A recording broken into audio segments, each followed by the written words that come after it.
Merci Madame la Présidente. Oui, deux mots pour présenter l'amendement et aussi pour intervenir sur ce rapport.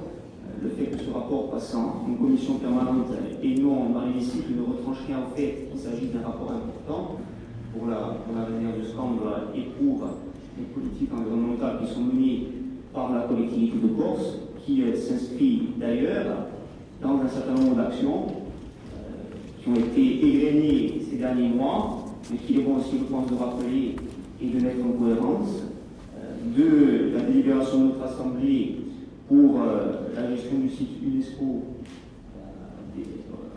pour lequel nous avons mandaté l'Office de l'environnement, en passant par cette extension jusqu'à la demande, avec des éléments que nous en avons, une instruction plutôt positive, du renouvellement du label réserve de biosphère MAB de l'UNESCO sur la réserve de biosphère qui est gérée par le parc naturel sur la zone.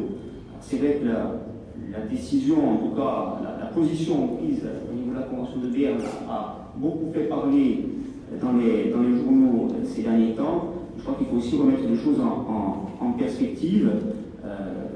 Cette délibération de ce jour, elle poursuit un travail qui a été mené à cadre constant, notamment dans le cadre d'une charte de bonne conduite qui a été bâtie avec les acteurs du terrain. Je dois dire que certains estiment peut-être que celle-ci ne va pas assez loin, mais l'Office, l'Assemblée et le parc gestionnaire ne disposant pas du pouvoir réglementaire à cette heure, c'est l'extrême limite de ce qu'il était possible de faire aujourd'hui, c'est-à-dire de pouvoir prendre des engagements réciproques entre les différents acteurs avant de pouvoir modifier la réglementation applicable au site, ce qui sera de même possible, en tout cas sur la partie de l'extension, si nous créons cette réserve naturelle de Corse.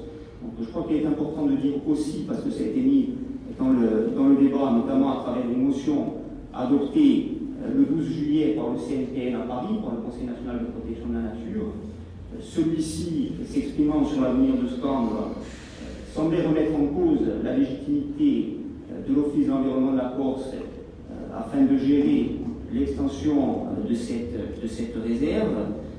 Je dois dire que nous sommes bien sûr en opposition totale avec cette vision portée par le CNPN, dans la mesure où une réserve naturelle de Corse n'a rien d'une sous-réserve, elle n'a rien d'une réserve au rabais. Elle est une compétence que nous avons acquis en 2002 qui nous permet à la fois de réglementer le site, qui nous permet aussi, à travers nos agents, de pouvoir opérer un contrôle des infractions qui y sont commises.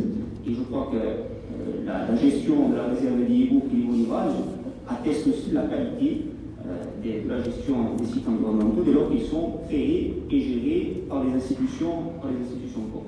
Sur ce point, évidemment, nous sommes favorables à une extension menée dans le cadre des compétences de la collectivité et mandatant l'office. Et puis je crois qu'il y a aussi deux autres points qu'il s'agit de souligner. D'abord, qu'y compris dans le cadre de l'avenir du diplôme européen qui a fait tant de débat ces derniers temps, la condition sine qua non était l'extension de la réserve. Je rappelle que cette extension, c'était rappelé par le président de l'Office de l'environnement, avait été actée par l'Assemblée il y a près d'une décennie. Alors, sur le passé, passons, notons quand même qu'il y a eu des retards qui ont été importants au démarrage et qui aujourd'hui nous ont amenés à cette situation. Cette situation est en passe d'être corrigée par notre délibération et c'est important. Un deuxième élément, et j'en aurais terminé, c'est le but de l'amendement. On se rend bien compte qu'aujourd'hui, le fait d'avoir une réserve étatique n'est pas, comme le prétend le CNPN, une garantie à plus de protection. Au contraire, on voit bien qu'avec le décret de Scandre, qui peut être modifié par le Premier ministre, il est parfois très obsolète. Bon, la problématique du survol de la zone en drone était complètement inconnue du pouvoir réglementaire en 1975. Or, on est aujourd'hui régi par un décret qui date de cette époque et qui nous empêche d'adapter convenablement la réglementation à la réalité du site. Donc nous, ce que nous demandons, afin, et c'était aussi la discussion avec le Conseil de l'Europe, de pouvoir adapter, y compris au point de vue réglementaire, la législation, la réglementation sur Scandre, nous demandons le transfert, en même temps que l'extension, le transfert du pouvoir de réglementer sur la zone actuelle, dans le cadre d'une demande d'habilitation que nous souhaitons formuler, pour mettre en cohérence nos politiques et pour permettre aussi d'être beaucoup moins rigide.